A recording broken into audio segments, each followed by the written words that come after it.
Good morning friends, आप सभी कैसे हैं।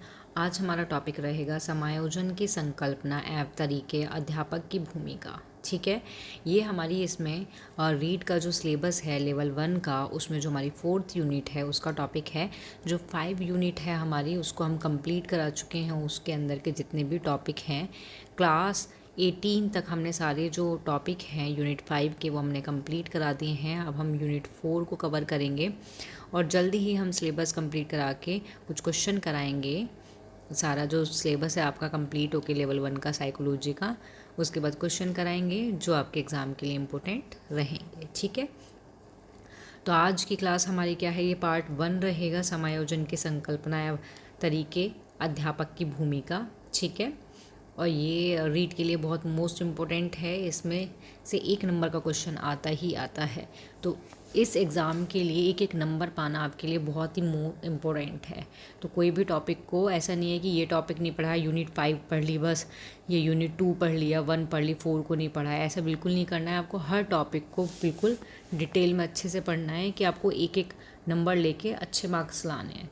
ओके, तो स्टार्ट करते हैं हम। जिसको भी वीडियो पसंद आए वो इसको लाइक, शेयर, सब्सक्राइब करना ना भूलें। ओके, तो क्लास 19 पार्ट 1 स्टार्ट करते हैं हम। तो आपका सबसे पहले रहेगा, जो इसके अंदर हेडिंग रहेगी, सबसे पहले रहेगा समायोजन। ठीक है, कि समायोजन जो होता है वो होता क्या है, तो ये पता होना चाहिए पहले समायोजन के बारे में ही कि समायोजन जो है वो होता क्या है। ठीक है, तो यहाँ इस इमेज को देखो, इससे आपको थोड़ा आइडिया हो जाएगा कि समायोजन होता क्या है। देखो, तो ये क्या है, समायोजन है। क्लियर। अब समायोजन जो है वो 2 शब्दों से मिलकर बना है। कौन कौन से, एक तो सम और एक आयोजन। ठीक है, समायोजन 2 शब्दों से मिलकर बना है, सम प्लस आयोजन। क्लियर। अब जो सम होता है इसका मीनिंग होता है भली भांति। क्या होता है इसका मीनिंग, भली भांति हो सकता है, इसका मीनिंग हो सकता है और अच्छी तरह, ये भी हो सकता है इसका मीनिंग। इसका मीनिंग हो सकता है समान रूप से, समान रूप से। क्लियर, कि जो समायोजन है वो 2 शब्दों से मिलकर बना है। फर्स्ट है सम, सेकंड है आयोजन। और जिसमें सम जो है आपका, उसका मीनिंग है, उसका अर्थ होता है भली भांति, अच्छी तरह या फिर समान रूप से। क्लियर। आगे इसी में है कि समायोजन किससे बना है, सम प्लस आयोजन से बना है। तो आयोजन का मीनिंग क्या है, आयोजन का मीनिंग है व्यवस्था। क्या है, व्यवस्था, या हम बोल सकते हैं इसको अच्छी तरह व्यवस्था। ठीक है, क्लियर हुआ।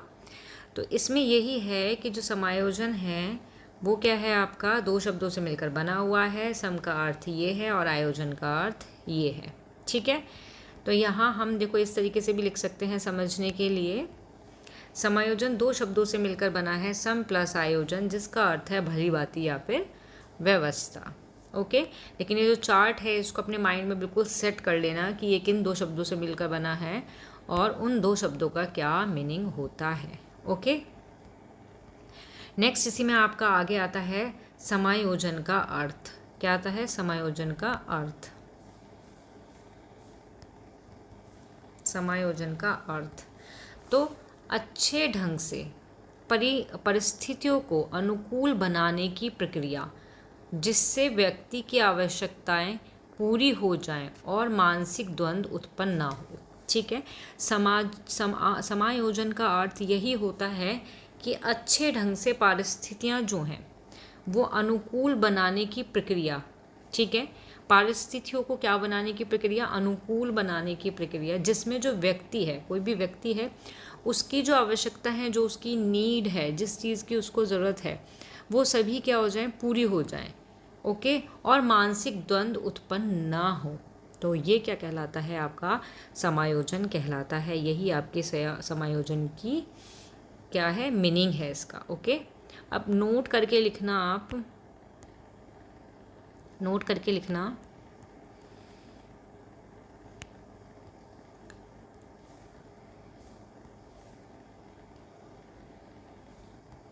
समायोजन के विपरीत जब व्यक्ति अपनी बाधाओं को दूर करने में असमर्थ रहता है तो उसे कुसमायोजन या असमायोजन पैदा हो जाता है। ऊपर वाली लाइन में था कि व्यक्ति अपनी बाधाओं को या आवश्यकताओं को पूरी कर लेता है, ठीक है, जो भी नीड है उसको पूरी कर लेता है, तो वो समायोजन के अंतर्गत आता है। लेकिन तब जब व्यक्ति बाधाओं को दूर करने में क्या रहता है, असमर्थ होता है, तो उसे क्या कहा जाता है, असमायोजनता पैदा हो जाती है या फिर कुसमायोजन हो जाता है। तो ये दोनों जो पॉइंट्स हैं ये मोस्ट इम्पोर्टेंट हैं, आपके एग्ज़ाम में इनसे रिलेटेड ही क्वेश्चन आते हैं, ठीक है। लैंग्वेज चेंज होती है बट आंसर मीनिंग यही होता है, आपको मीनिंग पता होना चाहिए मेन क्वेश्चन का, ठीक। नेक्स्ट आपका है इसमें, नेक्स्ट हेडिंग आती है आपकी इसके अंदर, नेक्स्ट हेडिंग है समायोजन की परिभाषाएं। क्या है, समायोजन की परिभाषाएं, ठीक है, समायोजन की परिभाषा। तो फर्स्ट है हमारी स्मिथ के अनुसार कि स्मिथ क्या कहते हैं समायोजन के बारे में। अच्छा समायोजन वह है जो यथार्थ पर आधारित या फिर संतोष देने वाला हो। तो सीधा सीधा आप इसमें संतोष याद रखना कि ऐसा समायोजन कि जो यथार्थ पर आधारित हो और क्या दे, वो संतोष दे, ठीक है। तो वो क्या है, वही एक अच्छा समायोजन या वही समायोजन है। ओके, सेकंड आती है आपकी, सेकंड है आपकी समायोजन निरंतर चलने वाली प्रक्रिया है, कि जो समायोजन है वो क्या चलता है, वो आपका निरंतर चलता रहता है, जिसके द्वारा व्यक्ति अपने और अपने वातावरण के बीच संतुलित संबंध रखने के लिए अपने व्यवहार में परिवर्तन करता है।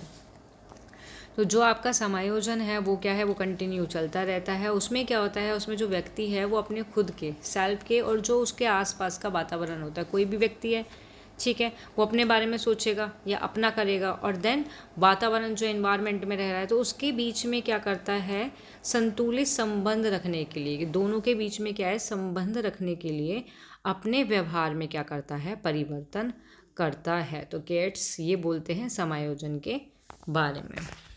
क्लियर। नेक्स्ट आती है आपकी डेफिनेशन। ये सारी डेफिनेशन आपकी जो है इम्पोर्टेंट हैं। नेक्स्ट डेफिनेशन है कॉलमैन के अनुसार। किसके अनुसार, कॉलमैन के अनुसार। तो कॉलमैन क्या कहते हैं, कॉलमैन के अनुसार है डेफिनेशन। तो कॉलमैन कहते हैं आपके कि समायोजन व्यक्ति की अपनी आवश्यकता की पूर्ति और कठिनाइयों के निराकरण के प्रयासों का परिणाम है। कि जो समायोजन होता है वो व्यक्ति की सेल्फ अपनी आवश्यकता, व्यक्ति की बहुत सारी आवश्यकता होती हैं, उनकी पूर्ति और जो भी उनकी कठिनाई होती हैं उनको निराकरण, मतलब कि उनका निराकरण के प्रयासों का क्या होता है, परिणाम या फिर रिजल्ट होता है। तो ये कौन बोलते हैं, ये बोलते हैं कॉलमैन, ठीक है। ये सारी डेफिनेशन याद कर लेना कि कौन जो है किस तरीके की डेफिनेशन दे रहा है। क्वेश्चन में आ जाता है, ये डेफिनेशन दे देंगे आपको, राइटर का नाम पूछ लेंगे आपसे, ठीक है। नेक्स्ट क्वेश्चन, नेक्स्ट है इसमें, नेक्स्ट डेफिनेशन आती है नेक्स्ट डेफिनेशन आती है बोरिंग लेग फील्ड एव वेल्ड के अनुसार। ओके, तो ये क्या कहते हैं, समायोजन वह प्रक्रिया है जिसके द्वारा व्यक्ति अपनी आवश्यकता और आवश्यकता की पूर्ति को प्रभावित करने वाली परिस्थिति में संतुलन बनाए रखता है। तो क्लियर हुआ आपको कि समायोजन एक ऐसी प्रक्रिया है, ऐसा प्रोसेस है जिसमें जो व्यक्ति है, ऊपर वाली लाइन में भी यही था कि अपनी आवश्यकताओं की पूर्ति के लिए, लेकिन उसमें क्या था कि कठिनाइयों का निराकरण करने के लिए जो भी वो प्रयास करता है देन उसका रिजल्ट आता है वो, ठीक है। लेकिन बोरिंग क्या बोलते हैं कि आवश्यकता की पूर्ति को प्रभावित करने वाली जो परिस्थितियाँ होती हैं, ठीक है, कौन प्रभावित करने वाली जो परिस्थितियाँ होती हैं उनमें संतुलन बनाए रखना ही क्या है, समायोजन कहलाता है, या समायोजन के अंतर्गत आता है, ठीक है। तो ये हमारी कितनी डेफिनेशन रही है, ये हमारी 4 डेफिनेशन रही है। ये 4 की 4 हमारी क्या है, इम्पोर्टेंट डेफिनेशन है। ठीक है। नेक्स्ट हमारी हेडिंग आती है, हमने परिभाषा की है, नेक्स्ट हेडिंग में आता है हमारा, नेक्स्ट हेडिंग आती है हमारी समायोजन की विधियाँ। क्या है हमारी डेफिनेशन, हेडिंग समायोजन की विधियाँ। ठीक है, तो जो समायोजन की विधियाँ होती हैं वो समायोजन की कितनी विधियाँ होती हैं, 2 विधियाँ होती हैं। ठीक है, कौन सी होती हैं, 2, एक तो होती है प्रत्यक्ष होती है और एक होती है अप्रत्यक्ष। क्वेश्चन आ सकता है कि समायोजन की विधियाँ कितनी होती हैं, तो 2 होती हैं, एक प्रत्यक्ष और दूसरी अप्रत्यक्ष। ठीक है, अब हम सबसे पहले प्रत्यक्ष के बारे में इसमें देखते हैं, प्रत्यक्ष विधि कौन कौन सी है और अप्रत्यक्ष विधि कौन कौन सी होती है। क्वेश्चन जो होता है आपका एग्जाम में डायरेक्ट क्वेश्चन पूछ लिया जाता है, आपको क्या करेंगे, अभी मैं पहले इसको पढ़ा के बताती हूँ। तो पहले तो आप पहले ये देख लो कि प्रत्यक्ष जो है आपका, इसमें कौन कौन सी आती हैं, प्रयत्न में सुधार, सेकंड अन्य मार्ग खोजना, थर्ड समर्पण, फोर्थ विश्लेषण व निर्णय। ओके, जो आपकी अप्रत्यक्ष विधि होती हैं, अप्रत्यक्ष जो विधि होती है आपकी, इसमें आता है आपका दमन, प्रतिगमन, शोध, पलायन, दिवास्वपन और आपका एक रूपता। ठीक है, ये सभी आती हैं आपकी। अब मैं इसमें बता रही थी कि इसमें क्वेश्चन किस तरीके से आता है। क्वेश्चन आपसे डायरेक्ट पूछ लिया जाएगा इसमें कि अप्रत्यक्ष विधि कौन सी है। आपको ये 3 ऑप्शन में दे देंगे और एक ऑप्शन में दे देंगे आपको ये, क्वेश्चन में आएगा अप्रत्यक्ष विधि कौन सी नहीं है, 3 ऑप्शन ये दे देंगे, एक ये दे देंगे, तो आंसर होगा ये। समझ आया। सेकंड आपसे पूछ लेंगे कि प्रत्यक्ष विधि कौन सी है, 3 ऑप्शन दे देंगे ये और एक दे देंगे ये, तो करेक्ट आंसर क्या हुआ ये। इसी तरीके से इधर से क्वेश्चन आ सकता है आपका कि प्रत्यक्ष विधि कौन सी है, ये ऑप्शन में दे देंगे और 3 ये दे देंगे, तो करेक्ट आंसर हुआ ये। ठीक है, तो इस तरीके के सीधे सीधे क्वेश्चन आते हैं इसमें, तो इसलिए आपको इन विधियों के बारे में पता होना चाहिए कि किसके अंदर कौन सी क्या चीज़ आ रही है। क्लियर। तो हम सबसे पहले पढ़ेंगे प्रत्यक्ष के बारे में कि जो प्रत्यक्ष विधियाँ होती हैं वो कौन कौन सी हैं, ये तो बता दिया। अब इनके बारे में थोड़ी डिटेल पढ़ेंगे कि इसमें होता क्या है। ठीक है, फर्स्ट है हमारी प्रयत्न में सुधार। तो यहाँ आपको जो प्रयत्न है इससे ही थोड़ा थोड़ा समझ आ रहा होगा और सुधार से भी थोड़ा थोड़ा शायद आप आइडिया लगा रहे होंगे। तो इसमें यही है कि इस विधि में क्या होता है कि जो व्यक्ति है, ठीक है, कोई भी क्या है, व्यक्ति है। ओके, अब व्यक्ति होता है, उनको क्या होती है, नीड होती है बहुत सारी चीज़ की, उनको क्या होती है, आवश्यकताएं होती हैं। ठीक है, आवश्यकता होती है तो उनकी वो क्या करते हैं, पूर्ति तो करते हैं। तो इसमें यही है कि व्यक्ति जो है अपनी आवश्यकता की पूर्ति के लिए उनमें आने वाली जो भी बाधाएं होती हैं, ठीक है, अगर हमें कोई चीज़ चाहिए हमारी, तो हम किसी चीज़ की हमें आवश्यकता है, उसको हमें पूरा करना है, तो उस चीज़ के बीच में हमारी कभी कभी क्या होता है, बहुत सारी प्रॉब्लम आ जाती है ना, समस्या आ जाती है, बाधा आ जाती है। तो उस बाधा को दूर करने के लिए बहुत सारे क्या किए जाते हैं, प्रयत्न किए जाते हैं। ठीक है, और अपने लक्ष्य में आने वाली बाधाओं को चुनौती के रूप में स्वीकार करता है। ठीक है, कौन, व्यक्ति, और उन बाधाओं को हटाने का क्या करता है, प्रयास करता है। इससे वह तनावों से मुक्ति पाता है। तो प्रत्यक्ष विधि के अंदर आपका यही है, प्रत्यक्ष विधि के अंदर जो फर्स्ट है प्रयत्न में सुधार से यही है कि आवश्यकताओं की पूर्ति के लिए जो भी हमें प्रॉब्लम आ रही हैं, जो भी बाधाएं आ रही हैं, उसको हटाने का प्रयास किया जाता है, जिससे हम तनाव, टेंशन से क्या हो जाते हैं, मुक्त हो जाते हैं। ठीक है, प्रयत्न करो देन उसमें सुधार करो। क्लियर। नेक्स्ट आपकी इसमें अब सेकंड आती है, सेकंड है अन्य मार्ग खोजना। क्या है, अन्य मार्ग खोजना। इसमें क्या होता है कि इस विधि में क्या होता है कि व्यक्ति अपने लक्ष्य, कोई व्यक्ति है, ठीक है, ये क्या है, कोई व्यक्ति है, ओके, वो अपने लक्ष्य की प्राप्ति के लिए, किस चीज़ की, लक्ष्य की प्राप्ति में आने वाली जितनी भी रुकावट होती हैं, जितनी भी बाधाएं होती हैं, अनेक प्रयत्न के द्वारा दूर नहीं कर पाता। ठीक है, वो बहुत सारे प्रयत्न करता है अपने लक्ष्य को प्राप्त करने के लिए, लेकिन क्या करता है, उनको क्या है, बाधाओं को वो दूर नहीं कर पाता। तो वह उसी के समरूप एक ऐसा लक्ष्य निर्धारित कर लेता है, उसी के जैसा एक ऐसा लक्ष्य निर्धारित कर लेता है जो उसकी इच्छा को संतुष्टि दे सके। ठीक है, और वहाँ उस लक्ष्य की प्राप्ति के लिए प्रयत्न करता है और लक्ष्य में प्राप्त सफलता, मतलब सफलता जो है मिल जाती है उसको, इससे भी मानसिक तनाव दूर होता है। तो अन्य मार्ग खोजना यही है कि अगर कोई व्यक्ति है, अगर उसका कोई लक्ष्य है, उसमें कोई प्रॉब्लम आ रही है, उस प्रॉब्लम को तब हम सॉल्व कर रहे हैं तो नहीं सॉल्व हो रही, तो सेम उसी के जैसा कोई और लक्ष्य ढूंढकर हम क्या करते हैं, उसमें बहुत सारे प्रयत्न करते हैं और उसमें हम सफलता भी प्राप्त कर लेते हैं और जो मानसिक तनाव है उसको दूर कर लेते हैं। ठीक है, क्लियर हुआ ये अन्य मार्ग खोजना। तो नेक्स्ट है हमारा, इसके बाद नेक्स्ट आता है हमारा थर्ड, ये है आपका समर्पण। क्या है आपका? समर्पण हेडिंग।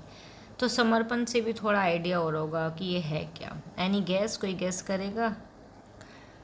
तो चलो मैं बताती हूँ। इसमें क्या है, जब कोई व्यक्ति अपने सारे प्रयत्न द्वारा लक्ष्य की प्राप्ति नहीं कर पाता, ठीक है, नहीं कर पाता, तो वह नियति मानकर ऐसा लक्ष्य निर्धारित करता है जिससे वह आसानी से प्राप्त कर सके और कम प्रयास से उसे प्राप्त हो जाए, तो वह उसी से क्या हो जाता है, प्रसन्न हो जाता है, अपने आप को संतुष्ट कर लेता है। समर्पण का मतलब यही है कि जब कोई व्यक्ति सारे प्रयत्न के द्वारा लक्ष्य प्राप्त नहीं कर पाता, लेकिन वहाँ वो नियति मानकर एक ऐसा लक्ष्य निर्धारित कर लेता है, ऐसा लक्ष्य निर्धारित कर लेता है जिसे वह आसानी से उसको सॉल्व कर सके, उसकी बाधाओं को सॉल्व कर सके और वो खुश हो जाए, हैप्पी हो जाए, संतुष्ट हो जाए, तो ये आता है आपका समर्पण के अंदर। क्लियर? नेक्स्ट आती है आपकी, नेक्स्ट है आपकी इसमें विश्लेषण व निर्णय। विश्लेषण और निर्णय। विश्लेषण और निर्णय में क्या होता है, जब किसी व्यक्ति के सामने कोई परस्पर विरोधी एक से अधिक लक्ष्य होते हैं, ठीक है, तो वह निर्णय नहीं कर पाता, वह किसे स्वीकार करे और किसे छोड़ दे। ठीक है, जैसे कोई व्यक्ति है, उसके सामने क्या है, परस्पर विरोधी एक से अधिक क्या है, लक्ष्य हैं। ठीक है, उसके सामने वाले एक व्यक्ति के सामने बहुत सारे लक्ष्य आ गए। अब वो कंफ्यूज है कि उसको कौन सा लक्ष्य जो है स्वीकार करना है और कौन से लक्ष्य को उसे छोड़ना है। तो इस विधि में क्या होता है, वह अपने सामने उपस्थित सभी परिस्थितियाँ, सभी क्षमताएं, योग्यता का क्या करता है, विश्लेषण करता है। क्या करता है? विश्लेषण करता है। ठीक है, और गुण और दोष की विवेचना करते हुए किसी लक्ष्य को चुन लेता है या कोई भी निर्णय अपना निकाल लेता है। तो विश्लेषण और निर्णय में यही है कि अपने सामने उपस्थित जितनी भी परिस्थिति होती हैं, जितनी भी क्षमताएं होती हैं, ठीक है, क्या होती हैं, जितनी भी परिस्थितियां हैं, परिस्थितियां, जितनी भी क्षमता है, जितनी भी योग्यता है, ओके, उन सब का क्या करता है, विश्लेषण कर लेता है। और विश्लेषण करके फिर जो गुण और दोष की विवेचना करते हुए वो एक निर्णय तक पहुंच जाता है या लक्ष्य को अपने चुन लेता है बहुत सारे लक्ष्यों में से। क्लियर? नेक्स्ट आपका यहाँ पे आपका कंप्लीट हो गया क्लियर? आपको समझ आ गया प्रत्यक्ष विधि के बारे में कि प्रत्यक्ष विधि होती क्या क्या हैं? प्रयत्न में सुधार, अन्य मार्ग खोजना, समर्पण और फोर्थ विश्लेषण और निर्णय की डिटेल बताती है। जिसको भी कोई प्रॉब्लम हो कमेंट बॉक्स में लिख देना, उसका सॉल्यूशन ज़रूर दिया जाएगा। ठीक है, अब हम बात करेंगे अप्रत्यक्ष विधि। हम किसके बारे में बात करेंगे? अप्रत्यक्ष विधि के बारे में हम बात करेंगे, जिसमें हमारा फर्स्ट पॉइंट आता है दमन। क्या है हमारा फर्स्ट पॉइंट? दमन। पहले हमें ये पता होना चाहिए कि जो अप्रत्यक्ष विधि होती है वो होती क्या है। ठीक है, तो जो अप्रत्यक्ष विधि होती है आपकी, अप्रत्यक्ष विधि के अंदर वो विधियाँ, अप्रत्यक्ष विधि वह विधि है जिसमें जो व्यक्ति है वो अचेतन रूप में अपनाता है। कि व्यक्ति क्या है, व्यक्ति अचेतन रूप में अपनाता है तनाव से उत्पन्न, कोई भी तनाव है, टेंशन है, उससे उत्पन्न जो भी दुख होते हैं उनसे बचने के लिए व्यक्ति के अचेतन मन में कुछ प्रक्रिया चलती रहती हैं। ठीक है, इसमें क्या है कि कोई व्यक्ति है, उसको कोई टेंशन है, उस टेंशन से बचने के लिए व्यक्ति के अंदर क्या है, बहुत सारी प्रक्रिया चलती रहती हैं। ठीक है, जो ऑटोमेटिक चलती हैं, ऐसे नहीं कि हम सोच रहे हैं तभी चल रहे हैं, तो वो क्या है, जो स्वतः ही होती रहती हैं। तो व्यक्ति इनका ज्ञान, और व्यक्ति को इनका क्या है, ज्ञान नहीं होता। तो इन प्रक्रिया को वह अपने मन में कल्पना के द्वारा चलाता रहता है। अप्रत्यक्ष वाले में किसके थ्रू चलाता रहता है, कल्पना के थ्रू क्या है, चलाता रहता है, और इसके द्वारा उसका जो तनाव है वो स्थायी रूप से क्या होता है, कम हो जाता है। ठीक है, और अप्रत्यक्ष विधियों के कुछ उपाय इस तरीके से हैं, जो ये इतने सारे पॉइंट हैं। तो इसमें मोटा मोटा आपका यही है, कोई व्यक्ति है, उसको कोई टेंशन है, उससे बचने के लिए उसके माइंड में उसके सॉल्यूशन खुद ही चलते रहते हैं। जैसे आपने देखा होगा, आपको किसी चीज़ को लेके कोई टेंशन है तो आप उसका सॉल्यूशन माइंड में निकालते रहोगे कि हाँ भाई इसको ऐसे कर देंगे, ऐसे कर देंगे तो ठीक हो जाएगा बिल्कुल। तो वो क्या करता है, वो प्रत्यक्ष रूप से, अप्रत्यक्ष रूप से अपने मन में क्या करता है, तनाव को ही क्या करता है, कम कर देता है। ये होता है आपका प्रत्यक्ष में, ठीक, सॉरी अप्रत्यक्ष में। ठीक है, और प्रत्यक्ष का तो मैंने बता ही दिए इसमें। अच्छा, प्रत्यक्ष का मीनिंग नहीं बताया था, ये रह गया, तो सॉरी। तो प्रत्यक्ष का भी क्या है कि प्रत्यक्ष विधि के अंदर वो आती हैं जिनके द्वारा बालक या व्यक्ति चेतन अवस्था में अपने मानसिक तनाव को दूर करने का प्रयास करता है। ठीक है, इसमें क्या है, इसमें तो अचेतन मन होता है, अचेतन मन, और इसमें क्या है, चेतन मन होता है, चेतन मन।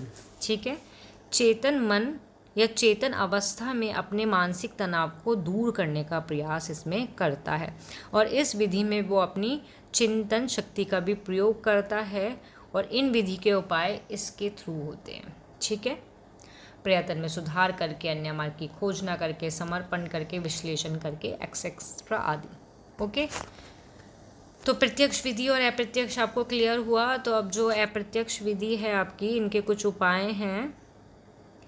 अप्रत्यक्ष विधि के कुछ उपाय आते हैं जो इस तरीके से हैं, जिसमें फर्स्ट पॉइंट आता है हमारा दमन। तो दमन का मतलब है यहाँ पे, या दमन का जो अर्थ है वो होता है, दमन का अर्थ, एक सेकेंड यहाँ पे बताती हूँ मैं, कि हम बात कर रहे हैं दमन की। तो दमन का जो अर्थ है वो है किसी भी चीज़ को दबाना, किसी चीज़ को दबा देना। ठीक है, तो मतलब यहाँ यही है कि दमन का मतलब है किसी भी चीज़ को दबा देना।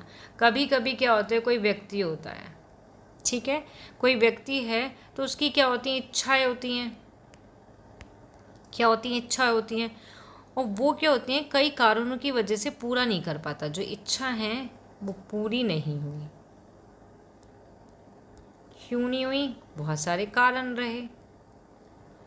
ठीक है, कि इंसान की क्या होती है, बहुत सारी इच्छाएं होती हैं लेकिन वो उनका पूरा नहीं कर पाता है। क्यों, क्योंकि बहुत सारे रीज़न होते हैं ऐसे जिसके वजह से हम अपनी इच्छाएं या कामना को क्या है, पूरा नहीं कर पाते। मतलब हम कह सकते हैं कामना को स्वतंत्र रूप से प्रकट नहीं होने देता, और उन इच्छाओं को अपने अचेतन मन में ही धकेल देता है, मतलब दबा देता है।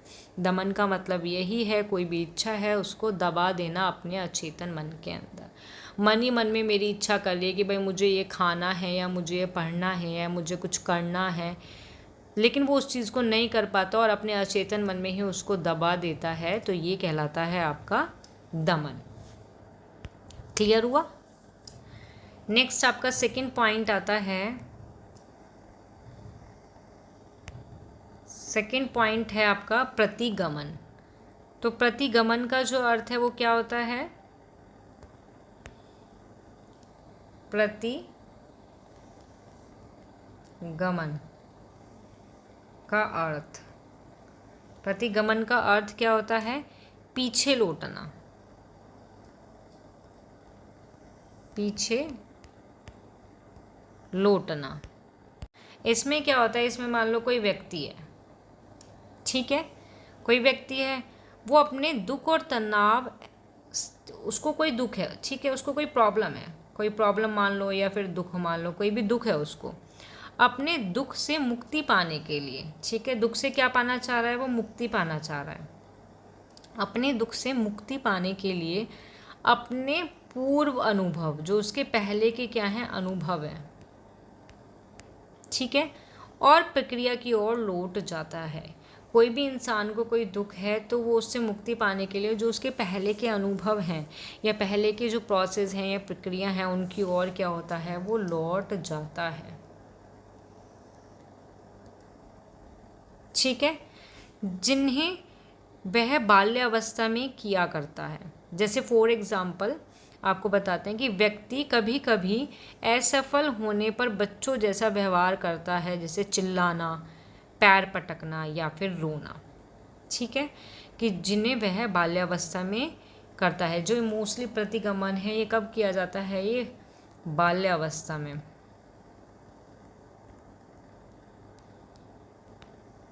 ओके, कि वो क्या करेगा, चिल्लाएगा। कोई भी व्यक्ति अगर वो असफल हो जाए, कोई बच्चा है तो वो कैसा व्यवहार करता है कि चिल्लाएगा वो, या फिर पैर पटकेगा या रोने लग जाएगा। ओके, तो ये आता है आपका प्रतिगमन के अंदर। क्लियर हुआ? नेक्स्ट पॉइंट आता है आपका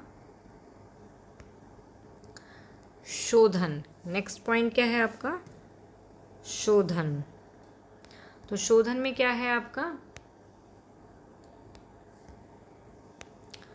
शोधन में आता है आपका,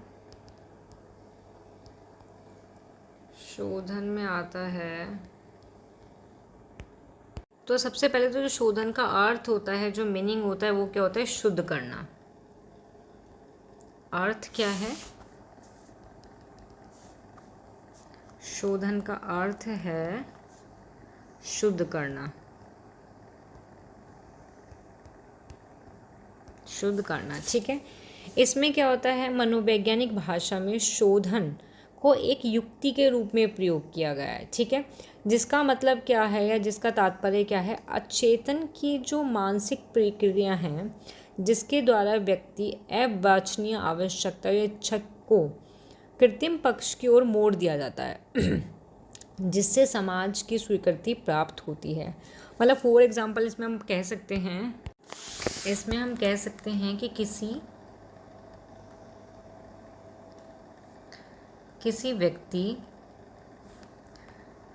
व्यक्ति द्वारा अपनी काम प्रवृत्ति को कला व दर्शन की ओर मोड़ देना, ठीक है। शोध का अर्थ क्या है, शुद्ध करना, कि किसी भी व्यक्ति द्वारा अपनी काम प्रवृत्ति को कला व दर्शन की ओर मोड़ देना। तो ये आता है शोधन के अंदर। नेक्स्ट है हमारा, इसमें पॉइंट आता है नेक्स्ट, पलायन। ये इम्पोर्टेंट है आपका। नेक्स्ट पॉइंट है पलायन, जो है इम्पोर्टेंट, लिख लेना। जो दमन था ऊपर वो भी इम्पोर्टेंट था, प्रतिमान भी इम्पोर्टेंट, सारे हैं लेकिन इन पर ज़्यादा फोकस करना। तो नेक्स्ट पॉइंट है हमारा पलायन। तो पलायन में क्या आता है हमारा,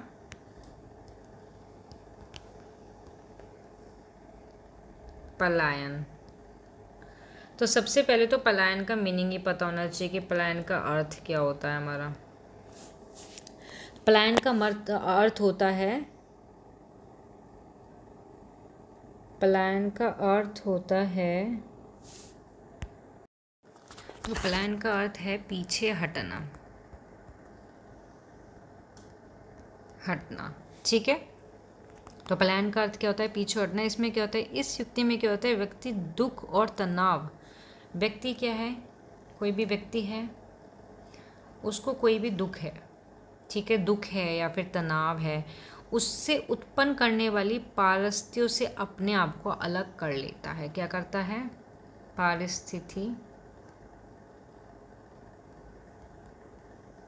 परिस्थितियों से क्या कर लेता है, अलग कर लेता है। ओके। प्रतिगमन में क्या था, पीछे लौटना, पीछे लौट जाता है। लेकिन प्लान में क्या होता है, पीछे हटना, कि कोई भी दुख है, कोई भी तनाव है, ठीक है, किसी भी व्यक्ति को, तो उनसे जो तनाव से या फिर दुख से कोई भी जो प्रॉब्लम उत्पन्न हो रही है, जो परिस्थितियाँ आ रही हैं, उन परिस्थितियों से क्या है, बिल्कुल अलग हो जाना। फॉर एग्ज़ाम्पल हम कह सकते हैं कि किसी विद्यार्थी का किसी विद्यालय में किसी समूह द्वारा मजाक बनाया, अवहेलना करने पर कई बार विद्यार्थी विद्यालय को बदल देता है। जैसे कोई भी एक बच्चा है, क्लास में क्या है, उसका मजाक उड़ाया जा रहा है, ठीक है, मजाक उड़ाए जा रहे हैं, उसकी अवहेलना करना है, तो वो विद्यार्थी इतना परेशान हो जाता है कि वो अपना स्कूल ही चेंज कर लेता है। ठीक है, तो हटने से मतलब यहाँ पे ये है पलायन। नेक्स्ट हेडिंग आती है इसमें आपकी, नेक्स्ट हेडिंग है दीवा स्वप्न। क्या है? दीवा स्वप्न। ओके, तो दीवा स्वप्न में क्या है आपका,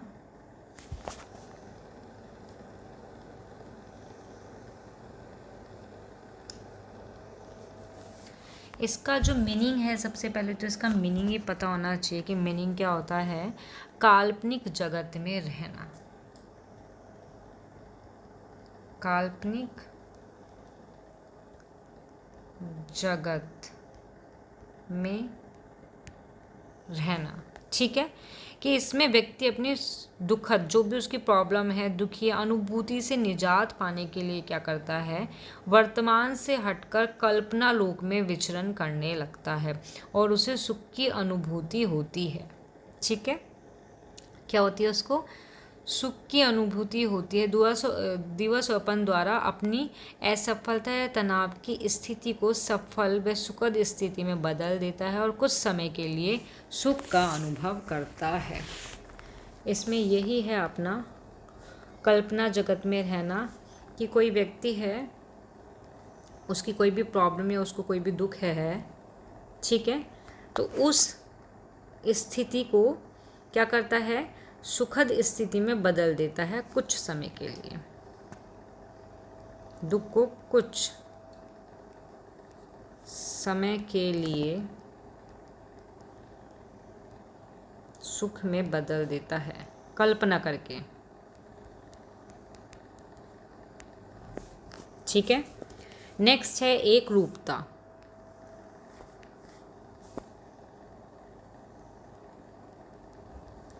तो इसका जो मीनिंग है, इसका जो अर्थ होता है, अर्थ क्या है कि किसी के जैसा समझना।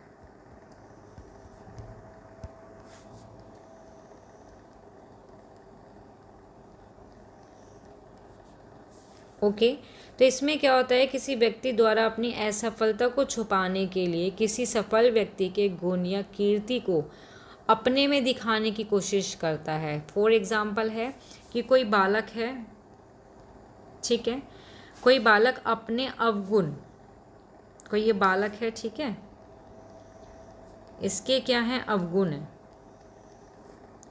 तो वो अवगुण को छुपाने के लिए कहता है मैं उन उन्मुख विद्वान का पुत्र हूँ, कि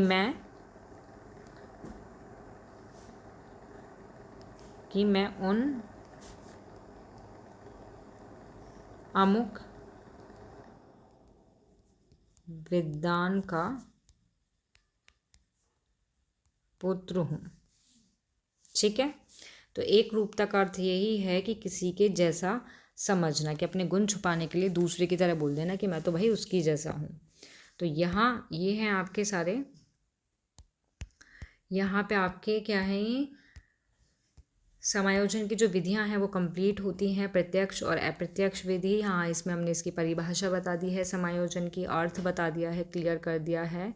और नेक्स्ट वीडियो में यहाँ ये क्लास हमारी होती है समाप्त। नेक्स्ट क्लास में हम इनकी विशेषता के बारे में पढ़ेंगे, समायोजन में अध्यापक की क्या भूमिका होती है, इनके टाइप्स जो होते हैं, कुछ MCQ, इन सभी के बारे में हम डिस्कस करेंगे जो इम्पोर्टेंट है आपके लिए। तो मिलते हैं नेक्स्ट क्लास में।